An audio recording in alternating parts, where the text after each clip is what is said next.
What's up, everybody? Welcome to The Sweat, presented by DraftKings on Bally Sports Network's 1 hour of DFS and betting advice coming your way up until kickoff of the 1 p.m. games. We've got DFS picks, we've got hot takes, we've got Ross Tucker's weekly breakdown. What more could you ask for? And don't forget, all this information on the show today could help you take down this week's Million Maker contest. This week's prize pool is a whopping $3.25 million with, of course, $1 million going to the winner, $20 entry. So go secure your spot right now. Plus, not only does the winner pick up $1 million, they also earn a seat to our DraftKings Tournament of Champions live final, the ultimate DFS contest for the best of the best in fantasy. Time is running out to qualify for this event. It's going to take place in January. The winner walks away with another $1 million and, of course, the championship ring. So stay tuned for all of that fantasy advice. It's coming your way, but we like to start this show out with a little bit of betting talk. So for more on that, I'm going to send it over to my co-host, Emerson Lotzia. All right, the beautiful and talented Jessie Coffield, everybody. Amazing. And speaking of beautiful and talented, say hello to DraftKings contributors, Reed T. Fowler, Steve Buchanan, and Julian Edlow, virtually. Look at this loser at home. Look how happy he is. All right. Well, this segment is called Early Edge. You share with us your favorite bets of the day. Shout out to all three of you again. 3-0 last week. Oh, my God. Let's Give it go. up for yourselves. Okay? Reed, today. Yes. I feel like you're not super confident in your favorite bet. Wow. I'm not super confident about anything, Emerson. Well, this that's season is weird, right? That's Julian's fair. at home. We need him here, but hopefully Julian is safe. But yes, I got Cleveland, guys, at -3. Believeland? Believeland at -3. Look, it got down to maybe 2.5 in some spots, but at 3 right now, Greg Roman and this offensive line is struggling. It's struggling right now. Lamar Jackson is getting sacked, at least 3 or 4 times a game. Now Marlon Humphrey is out on the defensive side, and Baltimore is just riddled with injuries. This is a weird case, too, guys, that 3 weeks Cleveland has a chance to prepare for Baltimore. I take a look at their defensive line. They give up their defensive line can get to a guy like Lamar Jackson. They did last time. I don't think Lamar Jackson's going to throw 4 interceptions, but at the same time, right now, at this juncture, Cleveland is the team, especially when they can run the ball. I don't think they have to as well as they have in the past.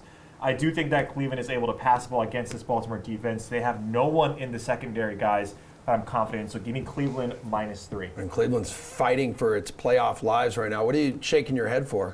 Look, there's so many bets that you can take on DraftKings I know. Sportsbook, and this is the one that you wanted the to one. Yeah. stake your claim in and go, this is my favorite. Absolutely, it is. Horrible. Absolutely horrible. I feel really bad for Reed Fowler to be in this position. This is going to be his favorite bet. Look, here's the only thing that I'm worried about here. Neither team are good against the spread. They're both an identical 5-7 against the spread so far this season. Cleveland likes to run the ball. They were not able to run the ball efficiently at all the last time when these two teams faced each other, an average of 2.6 yards per reception. And it's not like Baker Mayfield is suddenly all of a sudden healthy and he's going to be slinging it downfield. It's just not going to happen. If there's anything I'm taking in this game, the Ravens are a key 6-point teaser piece. You can get them up to +9 in this game. That's the only scenario I'm taking anything in this game here. I know Julian's a big fan of the Browns too as well. He'll talk about that, but I'm 100% out on this game otherwise. All right, Jules, does any first place team, Jules, look worse than the Ravens right now?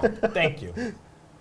Probably not. And this is, little known fact, the only reason I didn't come into the office is because Reed just stole my best bet. Whoa! There's plenty of reason to like the Browns today, Steve. Steve's in love with the Ravens. I don't know what Steve sees with the Ravens. He had them last week. I'm in love with bets I hate. In our pick'em to beat the Steelers. I went the other way on that because the Ravens aren't good, and they got worse. Losing Marlon Humphrey, now down another key piece of that defense that there's no reason to be afraid of. But this is 100% betting a spot. So I'm 100% on board with Reed. You'll see in my best bet, I'm backing him a little bit different of a way. I don't want to quite lay the 3, but this is a spot. Reed said it, 3 weeks to prepare for the Ravens. They were preparing for him on week 12 on Sunday Night Football. Lost to them just 16-10 on the road. Now they get 2 weeks off to prepare for the exact same matchup at home against a divisional opponent that lost at home last week and then lost more key bodies to their defense. This is a spot. The Browns are going to be ready for this game at home, whereas the Ravens are going to be figuring out their defense, figuring out what's going on with their lack of offense the last couple weeks as well. Baker Mayfield's not 100%, but the rest certainly got him better, and now he's attacking a secondary without it down another corner. The Browns are the best. The Browns are in the best single spot on this entire Week 14 NFL card. The thing is, Browns haven't covered in 3 games, but Steve, you mentioned neither team is great ATS. No. Last 7 road games, Ravens are 2-5 here against the spread. Jules, what's your favorite bet today, dude? Yeah, so in my best bets article and on Unreasonable Odds, I put out Browns money line at -130 earlier in the week. That's about as far as I would want to play it. I think it's at -145 now, so that's a little juicy for me to lay. But I also don't want to lay the 3 like Reed did when it's been there all week and we haven't had to do that. So I want to get it at 2.5 or less. Since that's not available, I'm just going to pair them with the Green Bay Packers on Sunday Night Football, money line parlay. Take what, in my opinion, is the safest piece on the board to come through and get this back down to, standard juice right around -106, I think it is. So yeah, I already explained to you why I love the Browns so much. It still is a divisional game where points are at a premium. We saw 26 the last time around. So I'm not comfortable with the 3. I'm comfortable just getting them down to win this game. And if the money line's too juicy for you, you put it right with Green Bay on Sunday Night Football against the Bears. Aaron Rodgers dealing with the toe, but Green Bay's at home. We know what they've been capable at home, and the Bears have proven week after week that they're just not a good team. So I don't trust them to go on the road here to Lambeau, even though it's a divisional game, and even really be threatening to win this game late. And Steve, are the Browns and Packers the play here for this parlay? Well, no, because I don't like the Browns, so that would not be the play. But, I mean, I can't disregard the Packers. I mean, they're -650 favorites for a reason, right? They should absolutely be trampling this Bears team. And you parlay those two together, Julian, it was -105 is the updated line for that one there. So you're getting close to even money for a team that should win with the Packers, but then you're not even going to get that far because the Browns are going to blow it for you in the afternoon. So what's the point, right? So obviously I'm not going to like that parlay either. It's a lot of money. It's a lot of money that you'd have to put down on the Packers. Yeah. If you're taking them, is there value in that? It feels like there's no value in betting more than 6 times your return. No, this is what you have to do, right? If you want to bet the Packers, is that you have to pair them up like Julian is doing to get them down to -105, which is essentially, like he's saying, the standard amount of juice that you want to play. And look, I mean, there is value. If you just wanted to talk about and play devil's advocate, because I think Green Bay is going to win this game. Like the Chicago Bears at +11.5, whatever they are right now, whatever they land at, there is some value in that, because if you take a look at this game, December in Lambeau, I mean, like the Green Bay Packers are coming into this game rested, right? They had their bye last week. Aaron Rodgers is fine. Everything is fine with Green Bay. They're all healthy. Aaron Jones is healthy. A.J. Dillon is playing really well, and they get Jair Alexander back, I believe, in this game. And conversely, with the Chicago Bears, everything is going wrong. They get Allen Robinson back, but Justin Fields is dealing with his rib injury. David Montgomery, so you get the list is going on and on. I still think there is value if you wanted to just take the Bears at +7.5. That's a ton of points in a division matchup. Like, these guys do play really well against each other. But obviously, I love the Cleveland side. The Green Bay side, this is a huge game for them, right? They're one back against Arizona. They need this game to stay put, and they have that tiebreaker on Arizona. So this is a big one for them. I think they do come out victorious. I mean, Bucks are another team that are chasing that top seed there in the NFC, and you're going to the Florida man for your favorite bet today. Yeah, back down to -3.5. It was touched -4 earlier this afternoon, but back down to that -3.5. Obviously, you'd love to get -3 in this spot, but I have no problem taking the Buccaneers at -3.5. Look, we all saw the Patriots did to the Bills last week. The Buccaneers are not going to do that by any means. They throw more than any other team in the league, 68% of the time. The Bucs absolutely smash at home. They have 4 wins of 20-plus points or more. They've all occurred in Tampa Bay. They're also 4-1 against the spread at home, covering by over 10 points. They're the only team in the league that's covering by over double digits as the home team favorite so far this season in the NFL. I just don't see a scenario where the Buccaneers aren't covering this spread here. Like, I get it. The Bills are going to come out. They're going to want to prove that what happened last week was a fluke. Josh Allen's going to be itching to throw the ball downfield, and they will be able to do that. But without Tre'Davious White, which is by far their best corner, they haven't been tested yet because they faced the Saints, which is no test at all, and then the Patriots, who didn't throw the ball. You are going to see how poor this secondary is without Tre'Davious White against one of the best offenses in the league today. Give me Tampa Bay -3.5. But Jules, as of late, Buffalo's been a good bet when given points. It's 5-1 in its last 6 games, ATS, as an underdog. Yeah, Buffalo's a good dog, and with the hook, I don't know if you can necessarily interest me in it, but I hope Steve wins, because the only other thing I wrote up in my best bets article was Tampa at -3, laying the -120 earlier in the week. This should be a bounce back spot for the Bills. They were embarrassed on Monday Night Football. We saw from the coach, we saw from some of the players in the secondary, a little bit tense in those post game interviews. Now you're on a short week. You're on the road. The Bills, who had been at the beneath the Patriots in the AFC East for so long, get embarrassed by Bill Belichick on Monday Night Football. Now what do you get to do? You get shipped down to Florida to face Tom Brady. Not the most favorable spot. While a good team like the Bills, you would expect to bounce back matchup-wise, and we had Cynthia Freeland from NFL Network on Unreasonable Odds this week kind of explaining this to us. It favors the Bucs. No Tre'Davious White, as we've talked about so much. I think Tom Brady will be able to hit his weapons and score some points that way. If they want to mix in the run, we've seen ever since Buffalo had Jonathan Taylor run it down their throat, they can't really stop it all that well. So maybe Leonard Fournette gets involved. Josh Allen's going to be able to sling it against this Tampa secondary, but I do lean Tampa here at home. It's a tough spot for the Bills. I mean, last week's loss aside, the Bills have not looked like their 2020 selves for a majority of this season. Yeah. They lost to the Jaguars. Yes, they did. 6-9 it was. Hey, look at nice little That's picture. right. Big old field goal fest. This one, look, Steve always mentions, we talked about this, right? And this is me going to be coming back at him a little bit, is that we always talk about betting against bad teams. You want to bet against bad teams. Now, I think the jury is still out if Buffalo is, in fact, the team that we thought they were in the preseason. But if you're telling me Emerson Matthew Lotzia, the third, or the second, if you're telling me that at the beginning of the season we're going to get at least 4 points in some spots, or at some points, or 3.5 with the Bills as dogs, I would say sign me up, even if against a Tom Brady team. And this defense gave up 31 points against the Colts and 17 points against Atlanta. And Atlanta is not a good offense. You're still giving up 17 points to the Atlanta Falcons. Like, this is the Buffalo Bills. Last week's game, whatever that was, doesn't matter to me in terms of how you power rank these teams. The Bills don't go down by any stretch because they got 1,000 rushes against them. And the Patriots don't go up because they didn't do anything except for run the ball a ton, right? So I don't discredit what Buffalo did last week. The Tre'Davious White news is big. Jamel Dean is actually in, so he passed concussion protocol. That's also big for a Tampa Bay secondary that's garbage, that is allowing a ton of yards. And Buffalo, this high of a total, this close of a spread, I think there's value on Buffalo money line at +145, +140, wherever you get it at.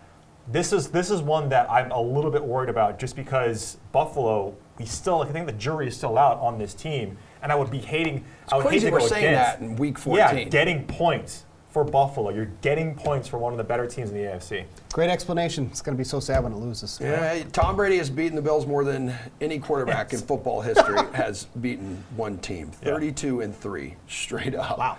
That's good. All right, fellas, we're just getting started here on the Sweat. Coming up, we're going to dive into the DFS slate with a game of all the feels. Plus, a couple of these guys are going to give out their hottest Week 14 takes. But first, here's friend of DraftKings, Gary Vaynerchuk, to tell you about one of the newest DK podcasts. Hey guys, it's Gary V. Make sure you tune in to DraftKings YouTube channel for Die Hard Dialogue, where each week we do a listener league, DFS, and give away some of my highly valuable football cards, and we boost one prop bet. Die Hard Dialogue, DraftKings YouTube channel. DraftKings Sportsbook is an official sports betting partner of the NFL, and today, new customers can bet $1 on any NFL game and get $100 if any points are scored. Plus, new fantasy players can play free for your share of millions this season when you make your first deposit. Use promo code SWEAT when you sign up.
Welcome back to The Sweat, presented by DraftKings on Bally Sports Network. So we told you earlier about the DraftKings Millie Maker contest, which offers anyone who enters a shot at $1 million. You can still enter that contest, and if you need a little motivation, how's this? You are looking at the Week 13 winning lineup that won Kaylan 304 $1 million.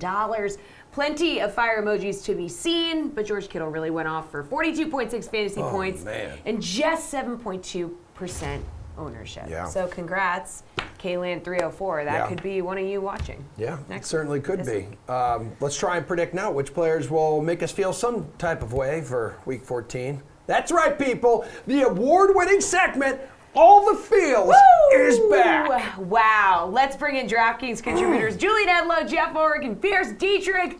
Guys, we are starting with the thinking phase. Okay? So, really just the thinking phase. Who are you still not sure about? Who are you reconsidering? Who's just making you think? What do we think, Julian? Lots of thinking. Yeah. I'm thinking about why Jessie Coffield got a seat at the desk for this segment. You should be standing where you're more comfortable. I'm We all 5 know months that. pregnant, and I want to sit down. Oh, really? Don't be a That's bully, interesting Jules. news. Answer the question. I am thinking about why I should not. I'm taking this and doing my own thing with it. I'm thinking about why Javonte Williams at $5,900 shouldn't be in all of my lineups. Melvin Gordon should be out of there. Maybe it'll be a 60-40 or a 70-30 type of timeshare. It should be 90-10. We've seen what we needed to see from Williams. He had 20 DraftKings points against the Chargers. And then finally with Gordon off the field, they gave him the workhorse load. He gets 23 carries, 102 yards, also 6 receptions for another 76 and a touchdown, 32.8 DraftKings points in Kansas City. He can do it all, and you can give him 30 touches with no issue. So now you're at home, double-digit favorite against a Lions defense, Pierce's Detroit Lions, who are probably going to win the Super Bowl, but do rank 30th in DraftKings points allowed to the running back position. This is a home run spot for Williams. I'm just thinking about if Denver is smart enough to give him the workload that he should get, which is really 75-80% of the RB touches. right, Jeff, what about you? Julian sort of took this in his own direction, but I was told I could do whatever I want with these emojis. That's my first time on the thing. okay. I think the thinking feeling is surrounding Taysom Hill this week as well, and I think that may even extend into the game. I think people are thinking, is this too good a spot? Is this good? Is this like too good to be true with Taysom Hill? He's facing the Jets. They're terrible against the run. They've allowed a million yards and touchdowns to RBs, and Taysom Hill is essentially a running back playing quarterback. And then you think even more because you look at his player card and he threw 4 interceptions from last week. But I think that once the game starts, people will realize that yes, this is a good spot, and you should have been rostering Taysom Hill. So he's only 5,600. They're favored big time. He's going to be running the ball here. He may only throw the ball 15 times, but and it may get you thinking during the game. But by the end of it, you're probably going to see him rack up 20+ points again because of his rush total. So I think Taysom Hill is getting a lot of people to think this week. All right, Pierce, where are you going with this one? I'm thinking about Russell Wilson. Jeff selected Russell Wilson as one of his tournament plays this week at the DK Nation playbook. I thought that play was terrible. He's looked terrible this season. His offensive line looks terrible. They're injured. But the thing is, Houston has a non-existent pass rush. So now I'm thinking it's crazy enough it just might work. All right, dudes. Shocked face right here, baby. Who could shock the slate? Who would you be shocked by if they went off or maybe had a bad game? Jeff? I think a lot of people are going to be shocked this week by Nick Chubb. And it's going to be because he has a big game. And I think a lot of people are going to be shocked because I don't think many people are going to play him. He's 7,600 in DFS. Leonard Fournette is soaking up a ton of ownership in that range. Everyone's entranced by his, 21 targets over his last 3 games.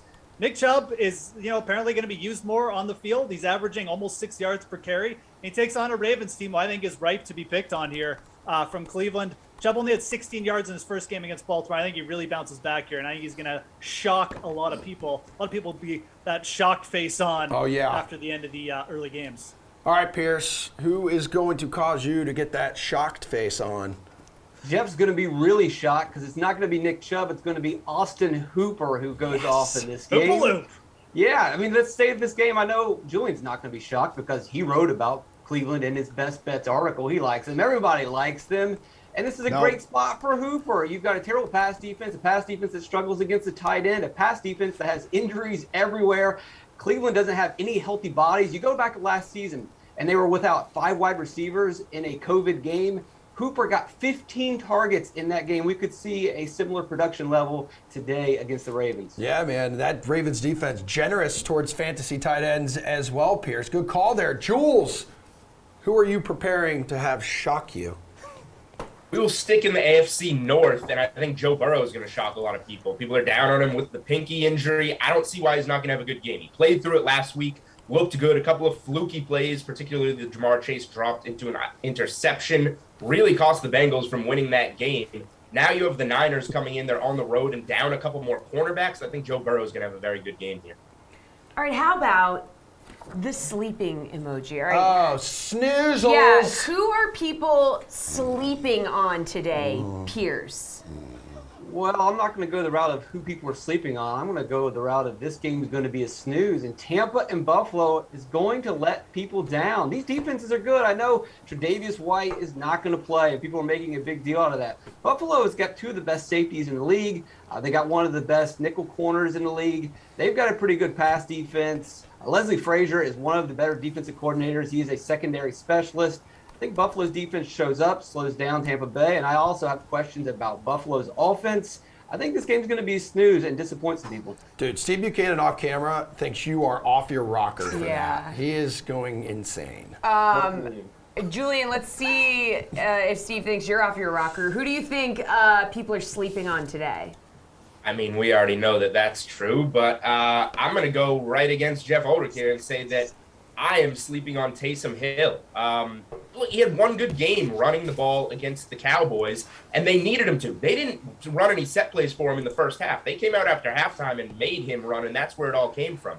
Now you're a favorite against the Jets, and you get Kamara back. Let's say Kamara gets all the production early. They're not going to start running their 4th quarterback or whatever they're on this season around like crazy and let him get hurt. They're going to protect him. So if this game script goes as it should, Taysom Hill is going to be a letdown today.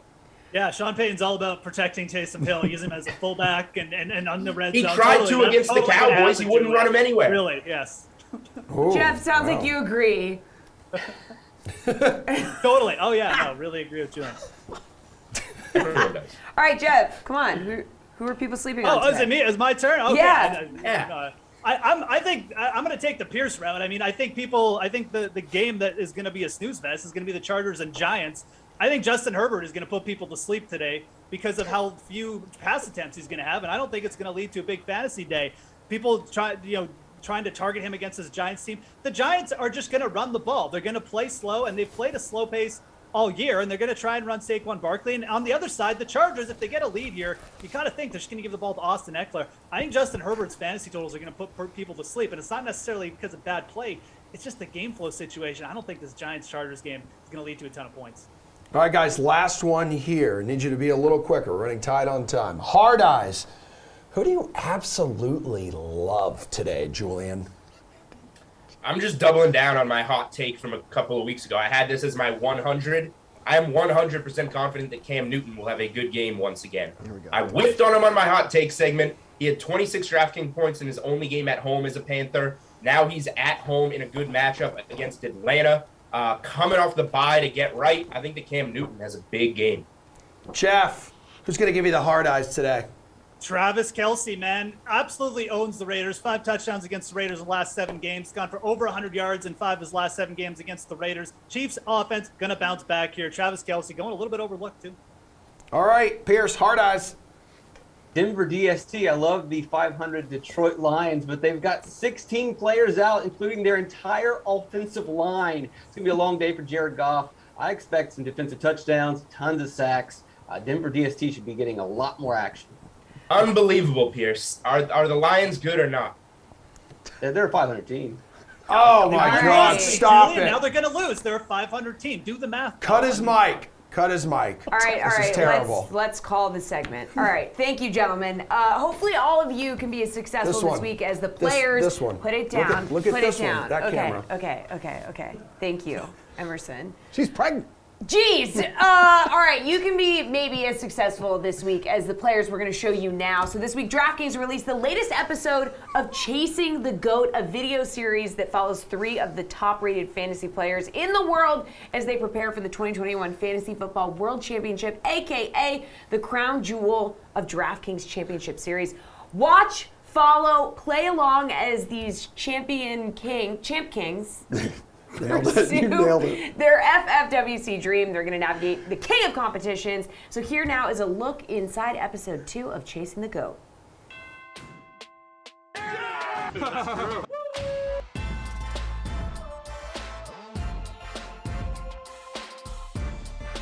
Some people might call me the Michael Jordan of fantasy, and I'm not going to argue with them. When all is said and done, the whistles go, woo! Awesome-o, you've been number 1 for multiple years now, but I'm coming for you, buddy.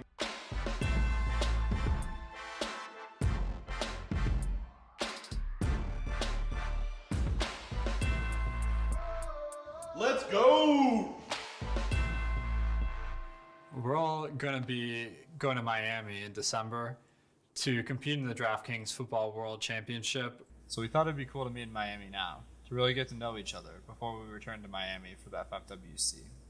Oh, man. Oh, Look at this place. this is pretty sick, huh? I didn't even realize this was going to be more than one story. This is crazy. Look at this place. I'll hang out here for a minute, too. Yeah. Right. Oh, man. You can feel Miami already. it is warm. 1 second outside, you can just feel it beating down on you. I Look at this. think I'm already burned, actually. I know, I'm sweating already. Like a TV good right call. there, right? I had not heard of whistles before really 2021. I didn't even hear that much of him last year when he did the whole woo woo woo or whatever that was. But he's come on the scene in a big way. I would consider him the best so far in 2021. Dude, where'd David go? Who in the world is David? Dude, Whistles? Whistles, man. Oh, my bad. I forgot everyone goes by their handles here. Maybe we just call him Woo. Woo would be good. I like that. Would we have to like do the sound effect though? Like woo woo? Yeah, woo, woo, woo. So From what I hear, like David whistles. Yeah, whistles. He eats anything. So like I feel like if we just got him something real crazy, then maybe he'd be out for the count. I like that. He might be down all weekend if we find him the right. Get some like alligator eyeballs or something real strange. All right, so I'm googling gross food in Miami. Cricket burger? What do you think about that? Cricket burger. Talking about me? Yeah. You're not a nerd, are you? Well, I mean, I guess, so they've got this picture. I don't know if you guys have seen this thing of like nerds, dorks, and something else and how they interact or whatever. So like, I'm kind of nerdish, I guess. I can guess why you're called Big T. I was just Big T in high school. I was number 44. Just kind of always stuck. I wasn't always big and fat too. I used to be skinny and I was Big T, but now it's more fitting. I've been experimenting with either quarterback with 2 guys, Yeah. quarterback with 1 guy, or maybe sometimes quarterback with no guys. What are your thoughts? I never go completely naked, but You? what is this guy? Who is doing? that idiot? Yes. Woo woo! Awesome, always working. Look at him. He thinks he's gonna beat us tonight. I don't know. I find Osmo to be the quintessential. I mean, he is the central daily fantasy sports person. He's also routinely on the top of all the rankings that you might see. The guy is absolutely amazing. I look up to him as a person that, I'm hoping that one day I can climb to the stature that he's at. Sometimes I'll have more money down on NFL than I used to make in like 4 years. I agree. That's gotta say it too. Like just say it out loud. Like I have this much on a fantasy football It's slate. just Imagine if you told yourself that 20 years ago. Dude, You would have laughed. Well, how about we do a 3-man top 2 win tonight? That would be. We that would should be do. spicy. Oh, I like that. Make it No, fun. all right, There'll be cheers. some- How much? There'll be some whatever. So this is what we're gonna do. Everybody throws in $1,000. Whoever comes in last gets 0. The other people get 1,500. Done. Wrap it up. Yeah, you guys are in. I like this better. Yeah, we're good. Bragging rights. It makes it fun. It's gonna be a rough night for someone though. Whoever gets laughed at. Oh, I hope it's not me. You can watch the full episode of Chasing the GOAT on the DraftKings YouTube page and be sure to subscribe so you know when the latest one drops. Subscribe is a tough word. Time now to send it over to our GOATs. Guys over at the screen. To chase or fade some hot takes on this Sunday slate. So take it away, Stephen Reed. That was good. That was actually nice. really good. Nice Thank you, little Jesse. acronym on a Sunday afternoon. Like it. Okay, my hot take, guys. This is actually a pretty good one. I don't know if it's actually a good one because it's probably going to happen. Right? A hot take has to basically have a small percentage chance, but it happens. It could happen. The Titans DST. Yep. Listen to me. The Titans DST will outscore Trevor Lawrence, who is a starting quarterback in the NFL. That's right, Emerson. Trevor Lawrence. You know how many touchdowns he has in 2 months? One touchdown in 2 months. What is happening in Jacksonville? What is happening in Jacksonville right now? Left is right, up is down, night is day. Guys, please figure it out in Jacksonville. But until then, the Titans DST coming off their bye. They're 6th in pressure. Trevor Lawrence is the 5th worst quarterback in passer rating when under pressure. James Robinson, if he just sniffs, if he thinks about fumbling the ball, he'll be out of this game. Right? And Carlos Hyde, who's 47 years old, shout out to Carlos Hyde. You were a great guy at Ohio State and a solid running back, but it's not your time, Carlos. It is James Robinson's time. If he's on the field, okay, maybe. But Trevor Lawrence, he's probably not going to do much in this game. And the Titans DST, they've gotten 15, 16 points when they've gotten to the quarterback, when they create turnovers. No one's going to be thinking about the Titans DST. Give me them to outscore a starting quarterback this week. That's a really impressive hot take. Like, usually we come on here, we say some really dumb things. They're usually not going to happen. This one's actually legitimate. This one actually might happen. You look at what Trevor Lawrence has done over the past 5 games. Single-digit fantasy points in 3 of those 5 games. You brought it up yourself. The 1 touchdown with 2 months? Is that what it was? 2 months? That's absolutely absurd. Right? Like, Gardner Minshew, basically tripled that total in 1 game from what Trevor Lawrence has done. It's absolutely incredible to think about that. So the Titans defense getting some pressure on Trevor Lawrence, maybe creating a couple turnovers, maybe a pick 6, maybe a fumble recovery for a touchdown. It could happen. I like this one. I like this one. Finally, it took 14 weeks. Yeah, it took 14 weeks, but we got one that I think we can roll with. There we go. I'll give you one because my hot takes always hit, right? Even if they don't, they hit in my head, and that's all that matters, right? As long as I am happy about it. Amir Abdullah You're like, what? Amir Abdullah, he is actually the RB1 over with the Carolina Panthers. You go, whoa, Steve. After Christian McCaffrey went down, it's Chuba Hubbard. That's the number one. That's not what the numbers say, and we follow the numbers here. After McCaffrey got hurt, Hubbard only played on 18% of the snaps. You know how many Abdullah played on? 51% of those snaps. He is on the field way more than Hubbard. So now it's coming into this game. Who's going to be the RB1? It's going to be Abdullah. He's about $1,000 cheaper than Hubbard too as well. So if you want to get some cheap production at a guy who's going to come in at like maybe 2% lesser ownership, not only is Abdullah going to be on the field, he's going to score at least 20 DraftKings fantasy points. That's where we're going for this game against the Falcons. You know go ahead. Oh, you can I finish? Oh yeah, please. Thanks. All right. Panthers are favored in this game by 2 points. I like them to win. They're going to get plenty of pressure on the Falcons. Abdullah runs it down.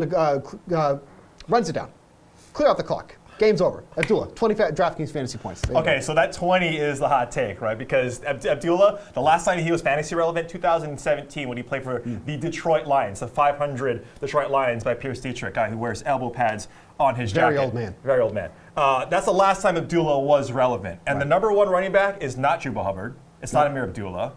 It's Cam Newton. Right, he is the number one running back on that team. Yeah. Right, like Julian mentioned it. I do not like Cam Newton, like this week or any week for that matter. But he is the number one guy. And why not just spend $400 less and go to Jeff Wilson? Right, Jeff Wilson is an actual starting. We know that he's going to get all the run in that game. Amir Abdullah, I think it's nice. He looks nice with the QZ. Oh, thanks. It's well pressed. He looks fantastic. Well pressed. It's not going to happen. It's not going to happen. That's okay, but I will tell you what is going to happen. We're going to go to Emerson Lotzia so he can bring us into our segment with Ross Tucker. He played football. He did. Well, it's time to welcome back the remarkable Ross Tucker for his whimsical weekly segment here on The Sweat. Ross, your former favorite team, the Bills, let's say they just got beaten by a team that threw the football 3 times last Monday night. Now they're going to head down to Florida. They're going to face Tom Brady and the Bucs. They have not lost at home this year. I need to know, what are the chances that Tampa Bay leans a little more in the running game after we saw what the Patriots did to Buffalo?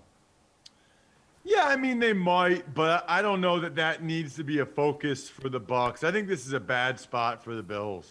You know, they just came off a Monday nighter. Now they're on the road, and a physical Monday nighter at that, a demoralizing loss to a Patriots team that they knew how important that game was. And then just the physical nature of the way the Patriots pounded them in that game.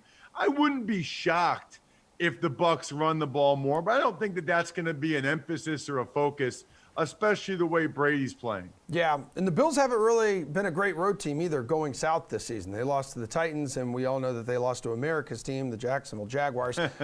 Dude, the Lions are on the board here, man, but now they're going to head west. They're going to face the Broncos. This is the Broncos team, let's see, tough defense. They're at home. They're still trying to play hard and remain in that playoff picture. Also, Lions, big underdogs in the Mile High. So what are the chances here? What are the chances that they can put together a win streak, or do you think it'll be a dose of reality? Yeah, not real good. I think the Lions got their win. I'm not saying they won't get another one this year, but I doubt they win 2 games back-to-back. So happy for those guys, by the way.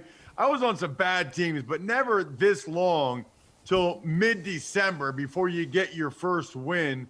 So happy that they finally got to have that joy and exaltation after the game. But now they're playing really good Broncos team, especially the defense. Teddy Bridgewater was not great on Sunday night against the Chiefs. If he had been, the Broncos might have been able to beat the Chiefs. So nice win for the Lions, but I'm not seeing 2 in a row.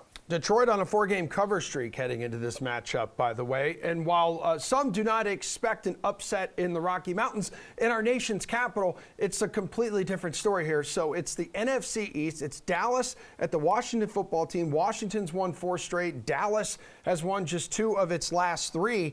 Which side do you like here? I like Washington.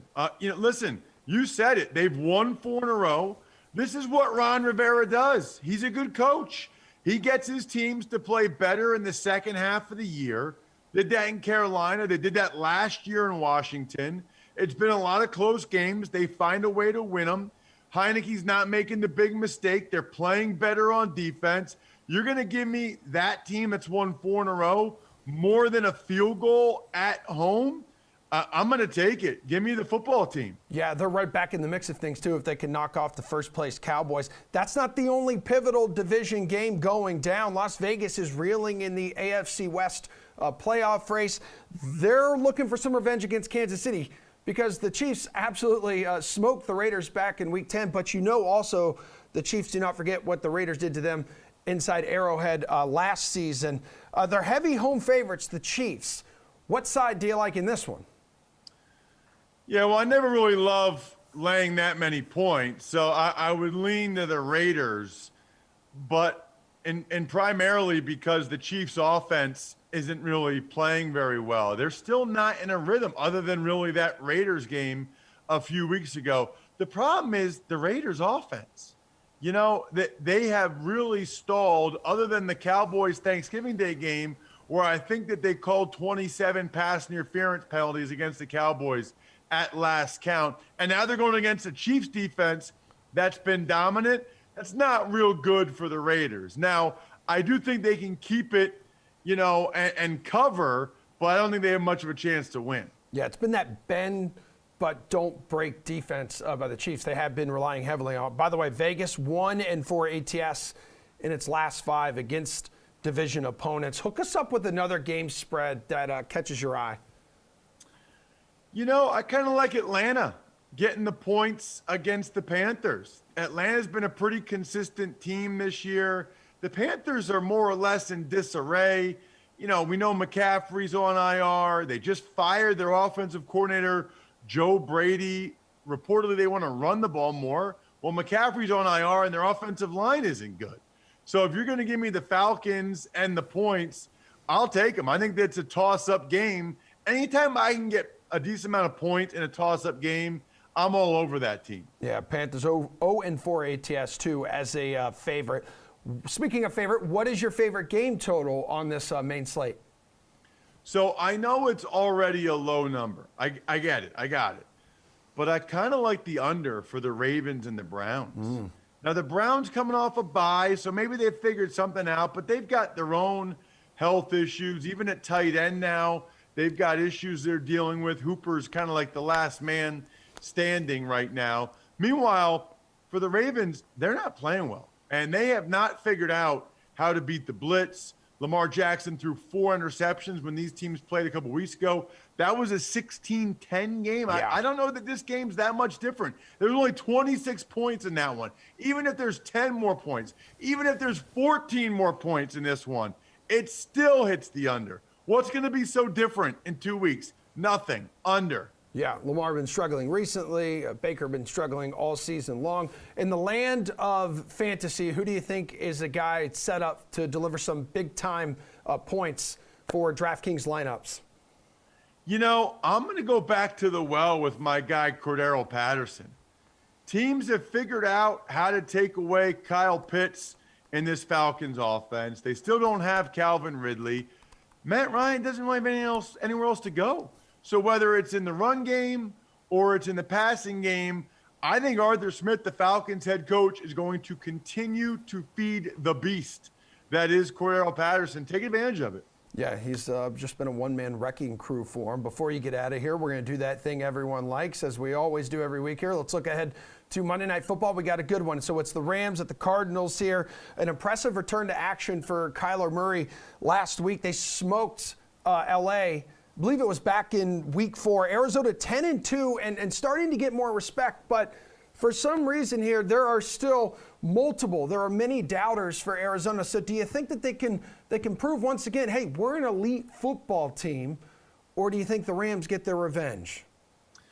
I like the Cardinals. Yeah, I like the Cardinals. I'm not ready to say the Rams are back. I know they kind of had a get-right game against America's team, the Jacksonville Jaguars. But I'm not ready to say, oh, the Rams are back. The Rams solved all their issues. Let's see them do it against a team like the Cardinals, who, by the way, looked very good with Kyler Murray, DeAndre Hopkins back in the lineup. Those guys both looked healthy. They performed well. So it's like the Cardinals are getting even more reinforcements for this game Monday night. I like Arizona.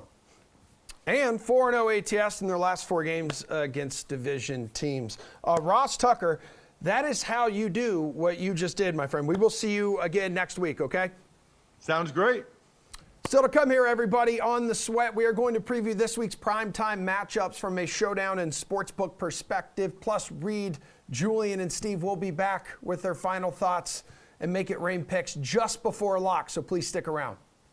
DraftKings Sportsbook is an official sports betting partner of the NFL, and today, new customers can bet $1 on any NFL game and get $100 if any points are scored. Plus, new fantasy players can play free for your share of millions this season when you make your first deposit. Use promo code SWEAT when you sign up.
Welcome back to The Sweat, presented by DraftKings on Bally Sports Networks. 2 primetime games this week with major consequences to the NFC playoff race. The Packers are looking to knock off the Bears, take a step towards that top spot in the conference and a first-round bye. The Rams and Cardinals will face off on Monday night, with LA trying to chase down Arizona in the division. So let's break it down with DraftKings contributors Pierce Dietrich and Jeff Ulrich. Fellas, favorite DFS play for Bears-Packers? Pierce, give it to me.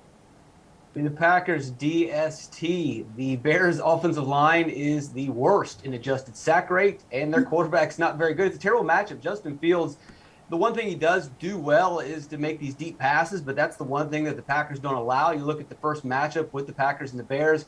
The Bears scored on their first drive. That was aided by a pass interference in the end zone. They scored on their final drive. That was against the prevent defense. I wouldn't be surprised to see him sacked 5 times, plenty of turnovers. Maybe even the Bears get shut out tonight. Ooh, Jeff, where are you going for Bears-Packers in your DFS play? Spicy take by Pierce. We are a little bit different, sides of this game. It's not that I think the Bears are going to win or anything, but I do think Justin Fields is going to put up a respectable performance, and I like captaining him here. I mean, everything Pierce has said is correct, but the game he played against Green Bay was in week 6. Like, he has progressed since then. He's running the ball a lot more. He's averaged over 9 carries in his last 3 starts. And, let's not forget, he's been injured. We haven't seen him for a while, but before he got injured, he was playing pretty good. 70% completion rate, against the Bucks and against the 49ers. Had a really good finish to that Pittsburgh game. I think he's at the very least going to get you garbage time points here. And again, if Green Bay is out there in front, they're probably just going to be grinding away. I think Justin Fields could really put in some big rush yards. I think he's going to be the captain's pick here. I like captaining him for DFS. All right, Jeff, let's move on over to the sportsbook side of things. What's your favorite bet in this one? Okay, so I'm going to call a semi-audible here. I don't mind taking the Bears at plus money. It was 12.5 yesterday. It's moved down to 11.5. But I think the play here is really to take the over on the Justin Fields totals. It's 225, his combined pass and rush yards. That is insanely small for a guy who we know is probably going to take 8 to 9 carries. We're basically asking him to get like 180, 190 pass yards. So again, I don't mind taking the Bears with the points because I think Justin Fields has progressed to the point where this is just too big a line. But I think the better bet is to take the over on Justin Fields' combined passing and rushing yards today, or tonight, I should say. All right, Pierce, what's your favorite bet in this one? Take the Packers, lay whatever amount of points you've got to lay in this one. I don't mind laying 20 points against this terrible Bears team.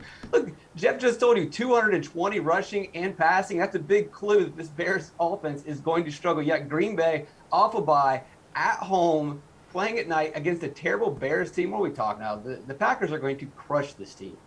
All right, let's move to Monday, Pierce. You got Rams at Cardinals. What's your favorite DFS play in this one?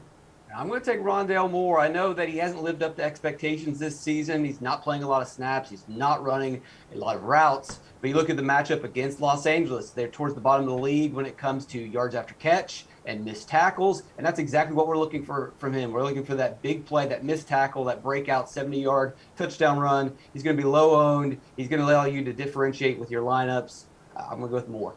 All right, Jeff, where are you going? Oh, man, maybe it feels like chasing points, and I don't really care, but I think Sony Michel is in for a big game here.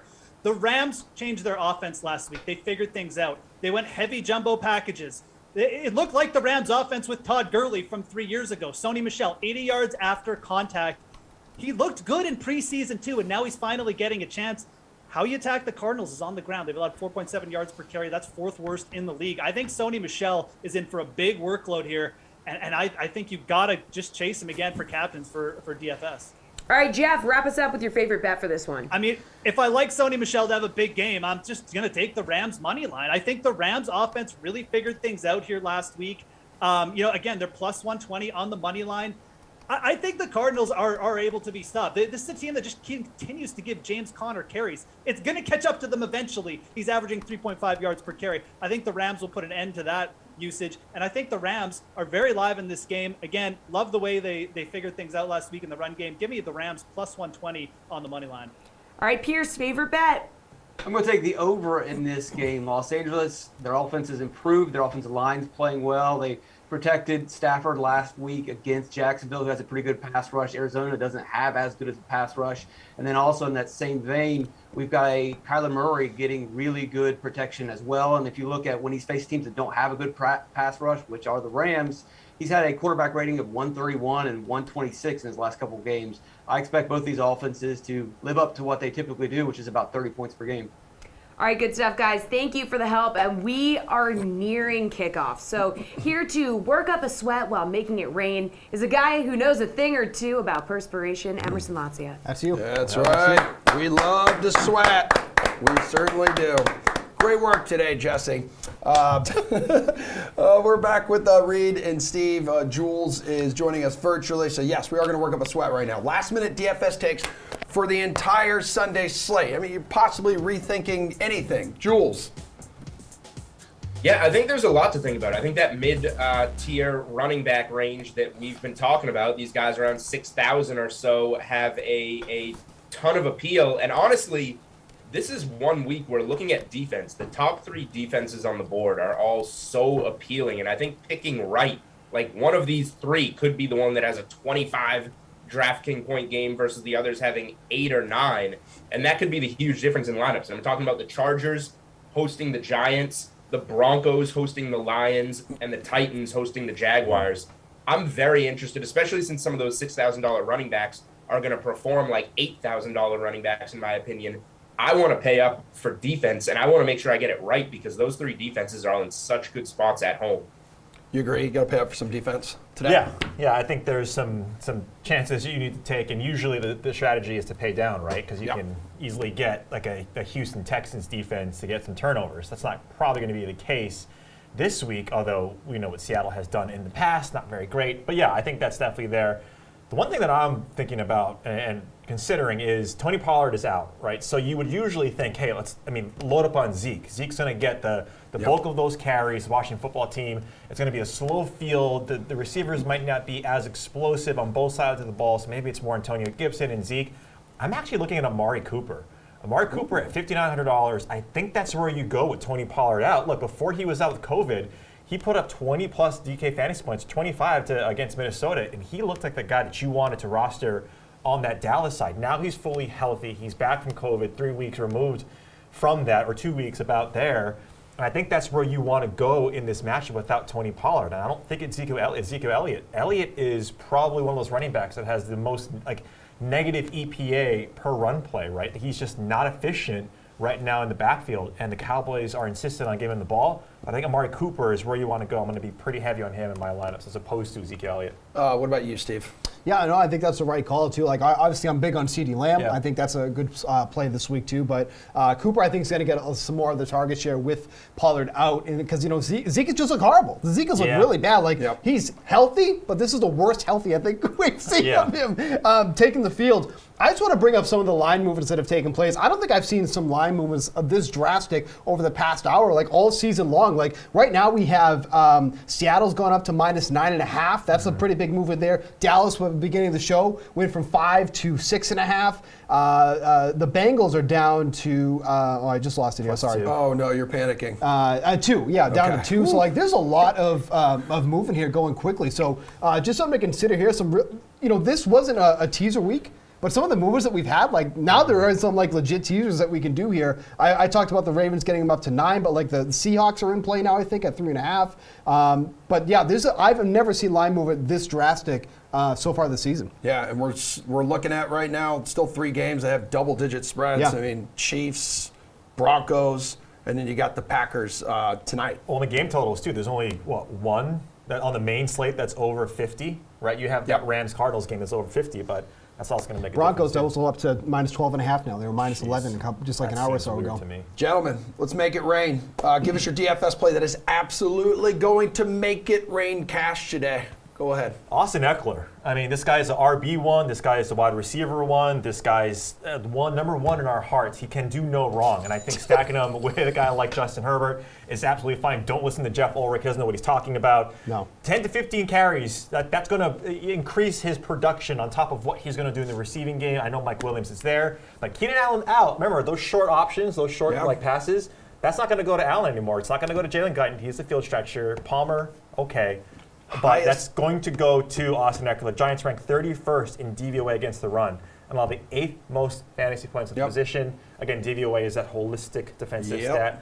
So give me Austin Eckler. I mean, it sounds like that's the reason he's the highest priced running back on the slate. Second highest priced player overall on the main slate.